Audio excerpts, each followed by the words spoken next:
ये चित्र वर्ष 1962 का है।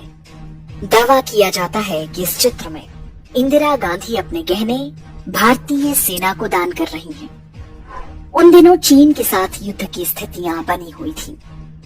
इंदिरा के पिता जवाहरलाल नेहरू की गलत नीतियों के कारण पूरा देश गंभीर संकट में था।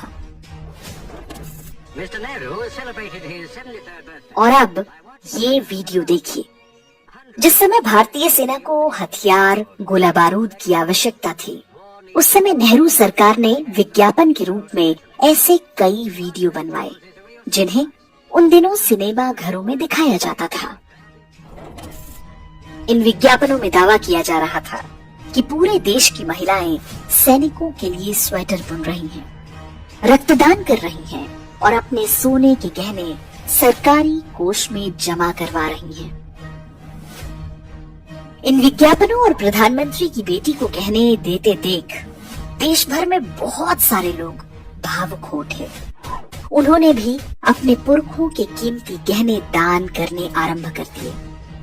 डिफेंस इंडिया फंड के नाम से चलाए गए इस अभियान में कुल 22 करोड़ रुपए नकद और अन्य वस्तुओं के रूप में जुटे थे।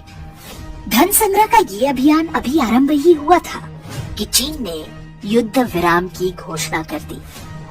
युद्ध बंद होने के बाद ये धन कहां और कैसे खर्च हुआ, कभी किसी को पता नहीं चल पाया। कुछ वर्ष पहले ही शोध संस्था ऑब्जर्वर रिसर्च फाउंडेशन के एक फेलो ने दावा किया कि भारतीयों से युद्ध के नाम पर जुटाए गए सोने के गहने आज भी रिजर्व बैंक के खजाने में पड़े हुए हैं। चीन युद्ध जिन क्षेत्रों में हो रहा था, वहां 0 डिग्री से कम तापमान होता है। विज्ञापनों में जो स्वेटर दिखाए गए थे, वैसे भी सैनिकों के किसी काम के नहीं थे। सोने के लिए गांधी परिवार की हवस का असली दृश्य वर्ष 1975 में आपातकाल के समय देखने को मिला। तब इंदिरा गांधी ने राजस्थान और मध्य प्रदेश समेत देश भर के कई राजघरानों पर छापे मरवाए थे। विशेष रूप से जयपुर की महारानी गायत्री देवी और ग्वालियर के सिंधिया घराने को निशाना बनाया गया। जयपुर की महारानी गायत्री देवी बहुत आकर्षक और गरिमामयी व्यक्तित्व वाली महिला थी। वे शांति निकेतन में इंदिरा गांधी के साथ पढ़ चुकी थी। स्कूल के दिनों से ही इंदिरा गांधी गायत्री देवी से अत्यंत ईर्ष्या करती थी। पत्रकार खुशवंत सिंह ने लिखा है कि इंदिरा गांधी एक आत्ममुग्ध महिला थी। उन्हें अपने से सुंदर कोई स्त्री कभी सहन नहीं होती थी।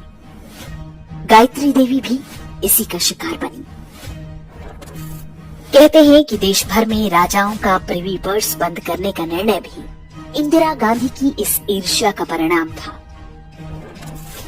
इंदिरा गांधी को संदेह था कि गायत्री देवी के पास बहुत सारे सोने के गहने हैं। इंदिरा के आदेश पर जयपुर में पूरे महल की तलाशी कराई गई। बताते हैं कि जयगढ़ किले को पूरी तरह से खुदवा डाला था, लेकिन कुछ विशेष नहीं मिला।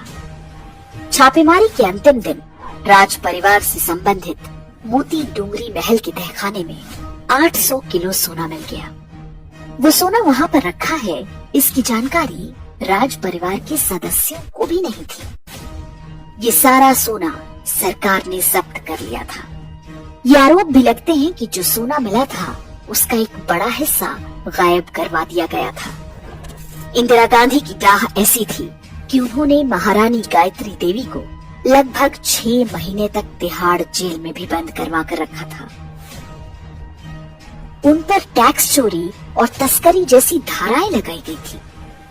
जेल में वो बहुत बीमार थी, फिर भी इंदिरा सरकार ने उन पर रहम नहीं किया।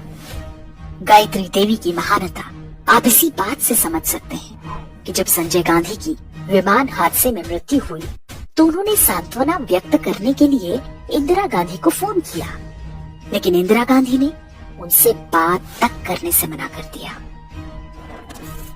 तो जब प्रियंका गांधी वाड्रा कहती हैं कि उनकी दादी ने देश के लिए अपना सोना दान दे दिया था, तो आप स्वयं अनुमान लगा सकते हैं कि सच क्या रहा होगा। 55 सालों के लिए कांग्रेस की सरकार रही है। किसी ने आपसे सोना छीना, आपके मंगलसूत्र छीने। इंदिरा गांधी ने अपना सोना, जब जंग हुई थी, अपना सोना देश को दिया। चीन युद्ध के लिए सोना देने का ड्रामा हो या सोने के लिए राजघरानों पर अत्याचार, ये सारी घटनाएं नेहरू गांधी परिवार और उसके वारिसों की मानसिकता को बताती है। कुछ प्रश्न हम भारत के लोगों पर भी खड़े होते हैं। हमने ऐसे परिवार और उनकी पार्टी को इतने दशकों तक अपने सिर माथे पर बिठाए रखा। देर से ही सही उनका मायाजाल टूट रहा है, लेकिन आज भी वो अपनी खानदानी परंपरा को छोड़ने को तैयार नहीं।